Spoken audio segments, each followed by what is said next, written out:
김태훈 씨께 여쭤보겠는데 우리 젊은 이들이 느끼기에는 그 비무장지대에서 일어난 이 같은 21살, 22살 같은 이 젊은 청년들이 군인으로 복무하다가 그런 사고를 당했는데 이 분단의 아픔을 상징적으로 느끼게 하는 그런 일들 아니겠습니까?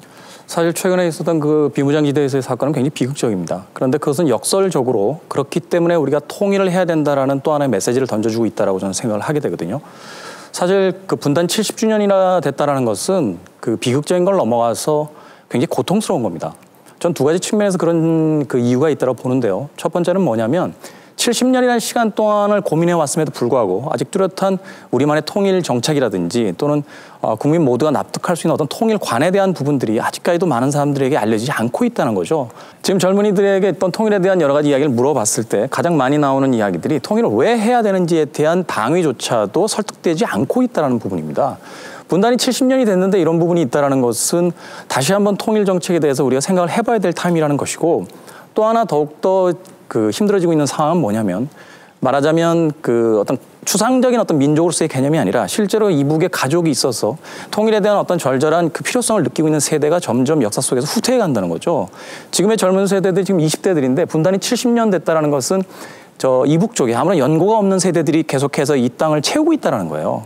과연 그러면 시간이 더욱더 지나갈수록 이 통일에 대한 어떤 절절함이라든지 그 열정들이 예전보다 더 세게 생겨날 것이냐? 거기에 대해서 저는 좀 부정적입니다. 그러니 조금 더 서둘러야 되는 타이밍이라는 것이 바로 분단 70년에 있다고 저는 봅니다. 네.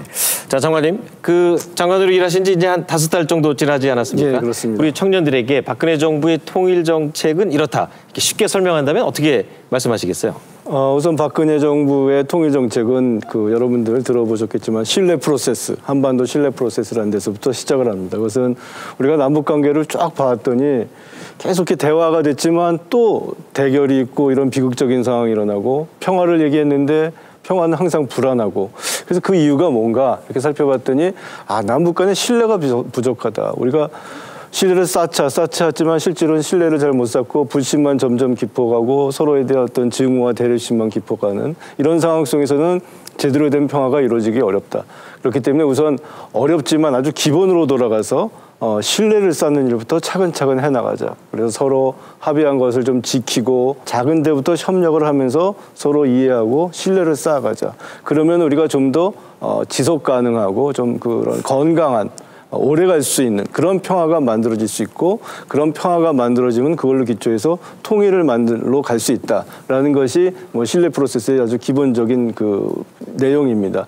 그리고 특히 이제 요 사이에 이런 북한의 도발에서 볼 수 있듯이 북한이 계속 좀 도발을 하기 때문에 우선 튼튼한 안보를 유지하면서 그것을 바탕으로 안보를 지킬 뿐만 아니라 평화를 좀 이제 적극적으로 만들어가자. 그걸 위해서는 대화, 교류 협력이 필요하고 그것을 통해서 신뢰가 쌓이면은 보다 지속 가능한 평화가 만들어질 수 있다. 이것이 바로 박근혜 KBS